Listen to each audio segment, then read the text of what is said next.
Hello, I'm Robert Rickover, an Alexander Technique teacher in Lincoln, Nebraska. I also teach in Toronto and these days mostly online. My guest today is Imogen Ragone, an Alexander Technique teacher in Wilmington, Delaware, who also teaches online. And we're going to perform a few little experiments today, which we'll dive into pretty quickly, and then I'll explain a little how these ideas originated. So, Imogen, welcome to the show. Welcome. I'm always interested to find out what I'm going to be doing. Imogen has no idea of what we're going to be doing. Yeah. And she has, at my instructions, prepared. She's sitting at a desk or a table of some sort, right? Yep. And, I'm at my desk. Somewhere on that desk is a glass, water glass, I guess, and a book. And we're going to be using those for the first couple of experiments. So, Imogen, let's start with the glass. Could you do everything you would do to pick it up and drink from it except pick it up? In other words, bring your hands to it and do what you would do just before picking the glass up and perhaps drinking from it. So I'm just so your hand is around the cup, right? Or the glass. But I've not started. You haven't actually lifted it off the table yet. Just take a note of how much pressure you're putting on that glass with your fingers. Don't try to change it, but just be a little interested in just how tightly or not tightly you're holding the glass. And then you could put your hand back down again. Now, I'd like you, I'm going to introduce you to a kind of a new Alexander type direction. It'll be a negative direction, so it's I'm not direction. And the direction is I'm not doing. So you might just repeat that a couple of times to yourself. Just, I'm not doing. And at some point, continue with that direction and do the same thing with your hand and the cup, the glass. Now, is there any difference in how you, so could you, since we can't see it, and it doesn't really matter to see it, anyone at home could do the same experiment. Could you just, there it is, in all its glory. And I was doing when I just did that. Right. Yeah. Well, what was the difference between those two envelopments of the glass? Well, I thought I was doing pretty well the first time, actually. I didn't feel I was using undue pressure. I wasn't like gripping or anything. But the second time, or one, just even the going to the glass had a different quality with the I'm not doing. And just how my hand landed, and it just felt lighter. It was still definitely in touch. It didn't feel like I wasn't touching the glass or anything, it felt in contact, but different. But I also want to say that when you just very first mentioned that thought, that direction, I had a big breath just before we even started with the experiment. Excellent. I'm not doing. So it's like, oh gosh, that's a relief to my system somehow. Yes. So, right. And we could repeat the experiment, but changing it a little to no moving of anything anywhere, but without any background direction or thinking about anything. Just imagine that you might pick it up. So I'm only thinking about picking it up. Just thinking about it. and see if you can notice anything happening within you with that thought, and just register that, and then let's come back to that direction. I'm not doing. And I think it's good to repeat it a couple of times, and then at some point continue gently thinking it and adding the idea, well, I might just pick up that glass. And is there any difference there? It's very different. I felt an immediate, without the direction, an immediate pull to the right, forward and to the right, which is where my glass is, which specifically felt like attention, especially here. And when I brought that idea of I'm not doing to bear, even as I brought in also the idea of picking up the glass, it was very much less, felt much pleasanter indeed, Right. but very much less muscular firing up, or whatever you want to call it. So I'd like to do one more experiment with you sitting at the desk. Are your feet presently on the ground, resting on the ground? They are indeed. Okay, so choose a leg. Let's say maybe whatever leg you want to choose. And if you were going to lift that leg, I don't want you to actually lift it, but if you were going to lift that leg up a little bit, could you do the very first beginnings of that movement, which probably involves some pressing down on the ground a little bit with that leg? That's not what I noticed. I noticed a bit of pulling up away from the ground. But we don't want the foot to leave the ground. It didn't, but okay, so you felt something going on, whatever it is. It could be a pressing down, it could be a moving up. Just register the nature of that movement that you did. And now again, come back to the direction I'm not doing, a couple of times repeating it, and then bringing it to bear as you do the same, have the same basic little movement, the beginnings of the same movement, really. And did it have a different quality to it? It certainly did. I still felt the same sort of area. I mean, I was still, for me, the idea of lifting my foot off seemed to be mainly in my thigh, because that was the bit that was gonna, but it was a far less forceful. It felt easier. And with both, well, especially with the first, I could feel that effort, especially in this kind of right side of my neck again, and this and that again was much more easy. I guess my neck was freer. It's entirely possible. So let's, I think this might be a good time to explain a little bit what this is all about. In the last few weeks, I've done a number of interviews with Penelope Easten, who's an Alexander teacher in County Clare, Ireland. I think you've probably seen some of them. Yes, and so some of the concepts were familiar. I've actually watched them all. They're fascinating. I recommend them to anyone. Well, she had lessons years ago with a woman named Margaret Goldie. She's usually called Miss Goldie. She was one of Alexander's first assistants, someone who basically he trained to be a teacher before the training course. And an early associate was around on the training course a lot.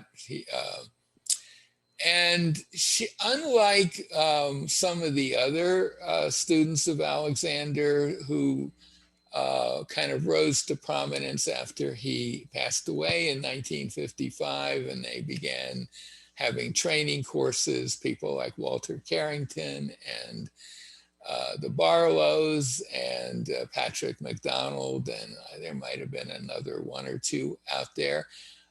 She never, Miss Goldie never set up her own training course. And in fact, she seemed a bit isolated from the Alexander community. Some people had heard about her, but she was this mysterious figure. When I was in England, I heard about her towards the end of my time there from another student on my training course. And I wish I had gone to see her. I actually had been going to see her office mate, a guy named I think John Skinner, I think that was his name. He was an Australian. And I caught a glimpse of her once, but I never actually went for lessons. But she had, I think it's fair to say, a very different approach to teaching the technique than most of the other teachers, from everything I can gather from other accounts of people who've had lessons with her as well. And I think the big difference was that she really emphasized what we would call inhibition, although she didn't actually use that term, but she placed a huge emphasis on what she would call stopping, or not to do, not doing, that sort of thing. And even to the extent that from her point of view, that was way, way more important than directions. And that in fact, the improvement, let's say, in the head-neck torso relationship came from the inhibition. It wasn't something you brought, in her view, ideally, it was something you would just stop doing, and your body would, if you did it well, I guess, your head-neck relationship would improve. And she was also she was also extremely critical of basically all of the other training courses in England. She even said somewhere something to the effect, they should all except one should be shut down. And then there would be just one that we could fix up to actually teach what Alexander taught. So she was a controversial figure, and probably not everyone's, for some teachers, probably not their favorite person to have around, but she did have a pretty interesting way of teaching. And Penelope and I have talked about that a lot. And there's some other people who have accounts of lessons with her.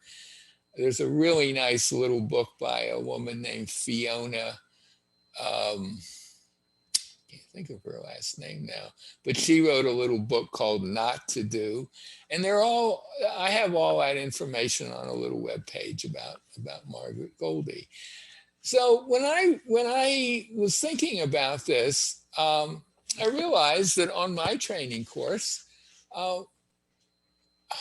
inhibition as a topic really didn't come up very much. At least I don't remember it coming up. And I thought, well, it would be fun to explore those ideas. Now, Margaret Goldie had a way of helping people get to a place where they were not doing things, using her hands and using some verbal guidance. And I thought, well, I'm a direction kind of guy. I love Alexander directions. And of course, negative directions are sometimes called inhibitory directions. They have, in my view, they have inhibition built into them. But I thought, well, why not come up with some directions that would help me get at least closer to that place of non-doing? And I started experimenting with different phrases. And the two I ended up with to play with more than the others, the first one was a freedom direction. I'm free to stop. Margaret Goldie used the term stop a lot, meaning just don't do anything. So I'm free to stop, and I played with that a bit, experiment, doing the same exact kind of experiments I just talked you through, actually, picking up an object, lifting a leg. And then the other direction, which I tend to like more, is a negative direction. I'm not doing. And I just in the last week or so, I started using that with several of my online students, and they all were just blown away by it. And I thought, wow, that was quick. I'd have thought that would be, and some of them were pretty new to the technique. Mhm. I thought that was surprising to me. And they all had pretty much versions of reactions to it, just that you did. I think we're so set up to do that sending that message I'm not doing is I'm not, I don't want to. It's quite radical, actually. Well, but it's yeah, very, it is. very, And calming to the nervous system. And saying I'm not doing, I don't think really means that you're not going to do anything. You might do something, but you're not doing anything just kind of in a background way. And you're or extra. Yeah. And I can't, from the descriptions of the state people could get into working with someone like Miss Goldie, where they were totally kind of in a state of quietness, but not asleep, kind of like a cat observing a mouse, and totally present, but not moving, and just waiting for the right moment. And then there goes the mouse. I thought, well, at least maybe with well-chosen direction, I could get closer to that state. I haven't really been in that state very often in my life. Occasionally with cranial sacral work, I think I have, and perhaps once or twice otherwise, but I haven't, in my sense of myself, is I haven't actually been there very much. But I thought maybe I could get closer. Maybe it's not a binary thing. You could be less doing. And that's absolutely. I think it's a continuum. Yeah. And then so I performed that experiment. And then another way of using that thought is the way that we've explored a lot, just using an Alexander direction as you do an activity. Walking being a good example, where you use that thought, and then you shift over to a nonsense thought like I'm purple or I'm green, that brings you back to your habitual way of walking, because it has no real effect on your walking. And then back to the direction, which could be I'm free, or my neck is free, or my breathing's free, or whatever. I thought, well, how about I'm not doing as the direction? So I would invite you to do that experiment on your own, switching back and forth while walking around your studio. I think you'll have to change the camera angle to do that. Sure, maybe, yeah. Let's see if I can do this seamlessly now. Perfect. There, perfect walking space, the ideal.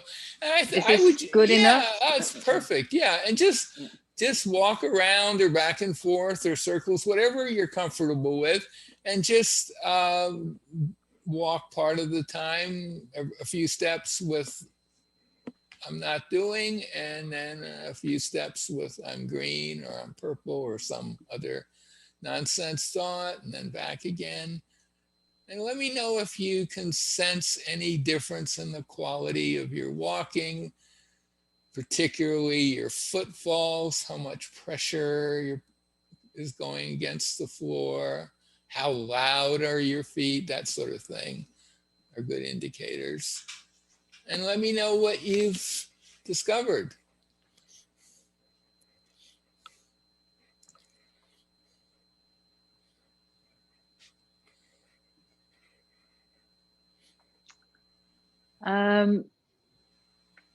every time I bring the I'm not doing thought to bear, I breathe more fully, spontaneously, and feel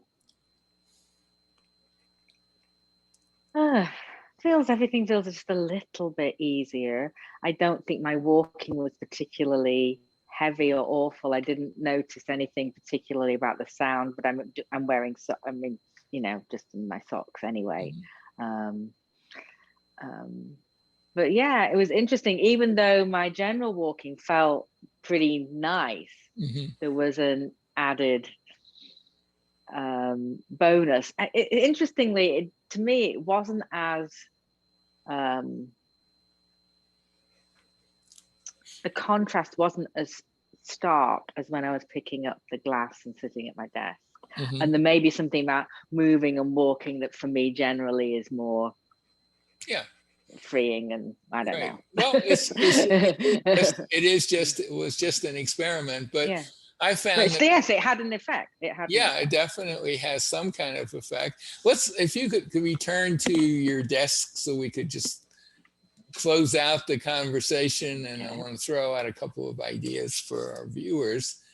I found for myself that sometimes I don't feel a big difference in walking, but what sometimes I do, and in terms of students that I've worked with this, it's some immediately sense a difference and some don't. So who knows what that means? But what I would suggest as another experiment, that if anyone who's interested in playing with this some more, is to use that direction I'm not doing, and perhaps contrast it with a nonsense direction when you're doing constructive rest, for example, or when you're just lying down in bed.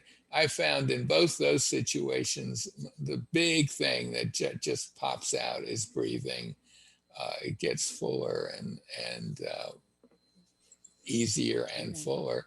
And I think those are good places to do it, because there's so little else going on that you're going to notice it more. But you noticed it even when you were just sitting, and someone watching this could experiment with just sitting. The moment you first brought that in, and I thought it along with you and it just that was, in fact, that was probably the biggest moment, the very first time. Oh, interesting.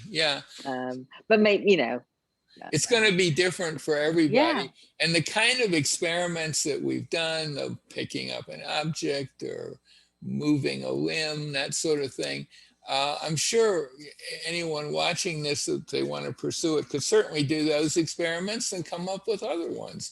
What I think is the most interesting is to go as far back in the movement as possible. So just when it's just a thought already, just a thought means there's still something going on.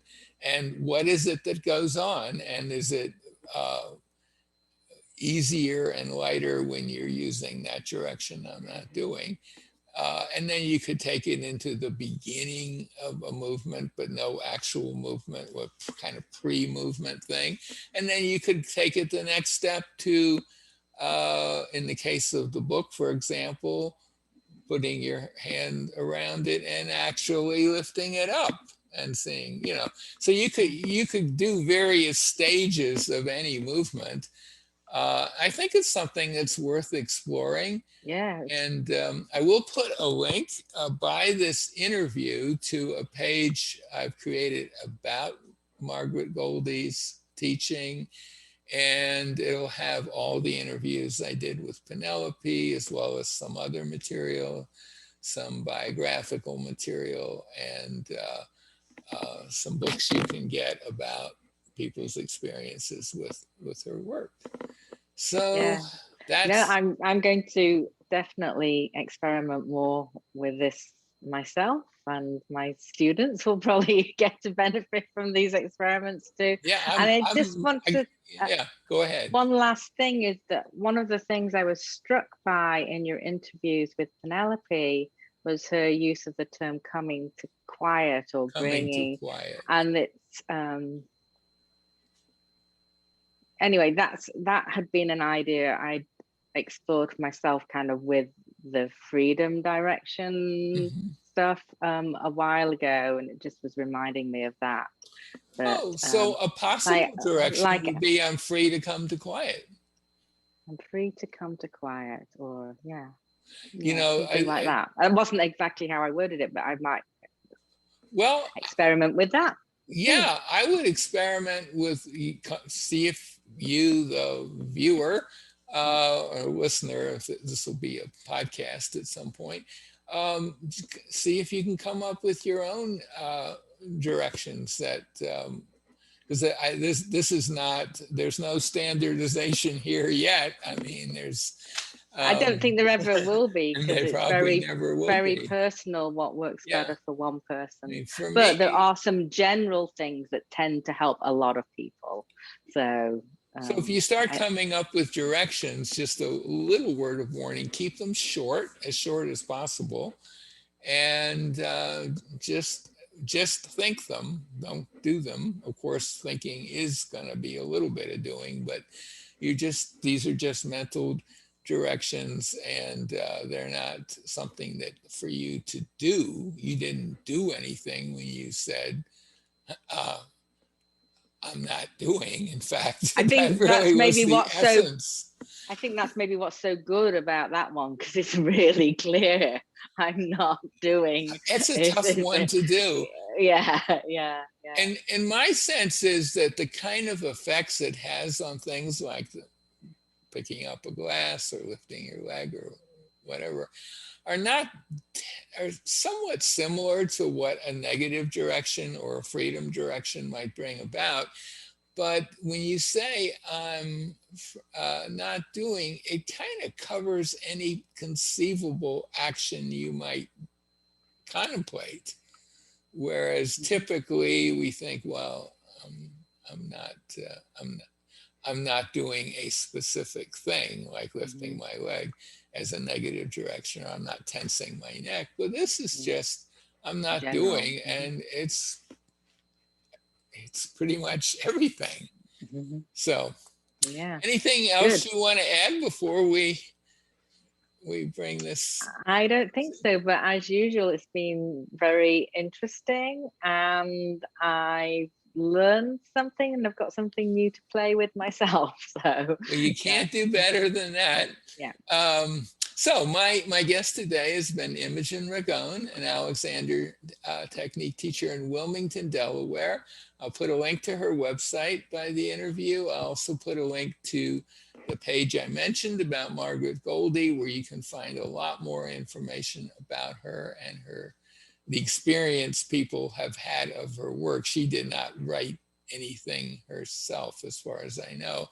And I'll put a link to a site that will give you more information about the Alexander technique. So, Imogen, thanks so much. Thank you.